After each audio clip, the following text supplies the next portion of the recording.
नमस्कार, स्वागत है आपका न्यूज 69 में। मैं हूं आपके साथ अंकिता और बढ़ते हैं इस वक्त की बड़ी खबर की ओर। मध्य प्रदेश में विधानसभा चुनाव के दौरान राजनीतिक पार्टियों में बड़े फेरबदल होते नजर आ रहे हैं।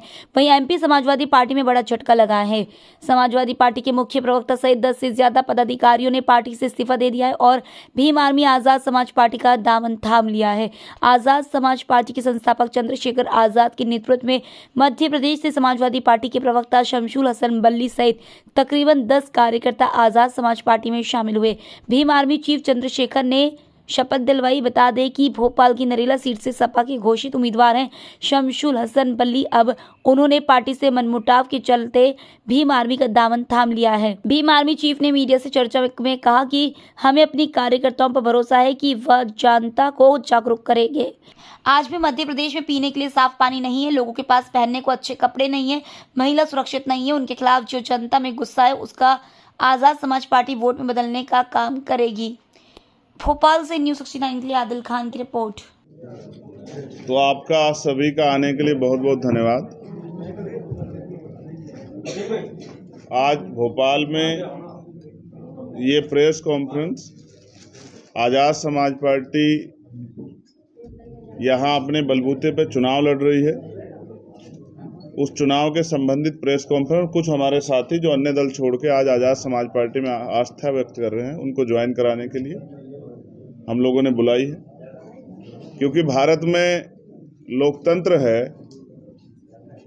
तो अवसर और उपलब्धता है। जब देश गुलाम था, राजतंत्र था, तो राजा महाराजा जो कहते थे उससे जनता संचालित होती थी। फिर समय आया, राजा महाराजाओं के अधीन जनता जो है वो लोकतंत्र में प्रवेश करके गई और लोकतंत्र में शक्ति है जनता के हाथ में। हमारे महापुरुषों ने, जिनमें बाबा साहब अम्बेडकर ने, सर छोटू राम ने लंबे समय प्रयास किया कि हमारे लोग राजनीतिक शक्ति को समझे, वोट की ताकत को समझे। वोट परमाणु बम से भी ज़्यादा ताकतवर है। बाबा साहब अम्बेडकर ने संविधान सभा में अपने अंतिम भाषण में चेतावनी के रूप में कहा कि 26 जनवरी 1950 को हम लोग विरोधाभास के जीवन में कदम रख रहे हैं। राजनीति में वन वोट वन वैल्यू, राजनीति में बराबरी होगी, लेकिन क्योंकि सामाजिक और आर्थिक गैर बराबरी अभी भी बराबर चल रही है, इससे लोकतंत्र खतरे में रहेगा।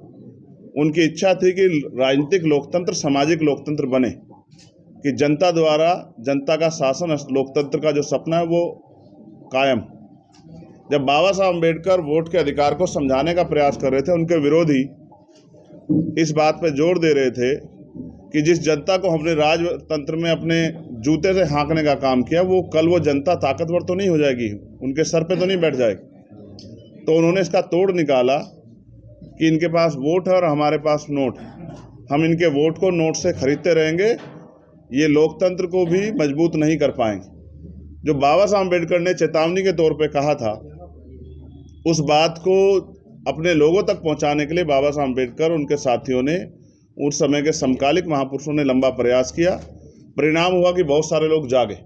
जो उनका अधूरा काम रह गया था कि वोट की बिक्री चलती रही, मान्यवर काशीराम साहब ने अपनी मेहनत और उनके साथियों ने अथक प्रयास करके अपने जीवन का अमूल्य समय समाज को जागरूक करने के लिए दिया, और उसका परिणाम ये हुआ कि बहुत सारे लोग जागे और लोकतंत्र में गरीबों की, वंचितों, शोषितों की भागीदारी हुई।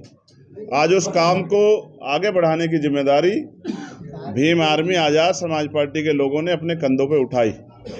मैं ये मानता हूँ कि हमारे कार्यकर्ता, हमारे पदाधिकारी, हमारे नेता, हमारे प्रत्याशी आर्थिक रूप से कमज़ोर हो सकते हैं, क्योंकि हमने एक लंबे समय से प्रयास किया है इस देश में लोकतंत्र और उसकी शक्ति को समझाने का, वोट की ताकत को समझाने का। और उस प्रयास का परिणाम ये है कि आज हमारा गरीब कार्यकर्ता स्वाभिमान सम्मान की लड़ाई और वोट की ताकत को पहचानने का काम कर रहा है और लोगों को जागरूक करने का काम कर रहा है।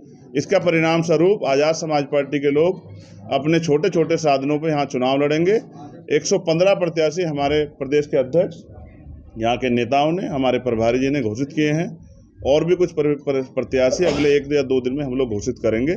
और जो लोग हमारे साथ जुड़ रहे हैं उनके आस्था, उनकी उम्मीद, उनके विश्वास को भी आगे बढ़ाते हुए मिलकर इस चुनाव को लड़ेंगे, क्योंकि ये चुनाव हमारे लोगों ने लंबे समय सभी पार्टियों पर भरोसा किया। यहाँ कांग्रेस बीजेपी की सरकार बनती रही, लेकिन हमारे लोगों के हितों में बहुत अच्छे काम नहीं हुए। उनको अब इन दलों से ज़्यादा भरोसा नहीं, इन दोनों ही दलों की सरकारों में हमारे लोगों का हित हुआ। इसलिए हमारे कार्यकर्ता बहुत उत्साह में गली गली जाके लोगों को जागरूक करने का काम कर रहे हैं। अगर मीडिया ने हमें सहयोग दिया, जिस तरह से वो ताकतवर लोगों को सहयोग देंगे, पैसे वाले लोगों को सहयोग देंगे, अगर उन्होंने वास्तविक लोकतंत्र को समझते हुए, जन भावनाओं को समझते हुए हमारे लोगों को सहयोग दिया, तो आपको देखने को मिलेगा कि गरीबों के बच्चे भी इस बार विधानसभा में जाके अपने हकों की लड़ाई लड़ेंगे और वास्तविक लोकतंत्र के सपने को जो डॉक्टर बाबा साहब अम्बेडकर ने देखा, माननीय काशीराम साहब ने देखा और उनके समकालिक महापुरुषों ने देखा, उसको पूरा करने का काम करेंगे। क्योंकि आज भगवान वाल्मीकि जयंती भी है।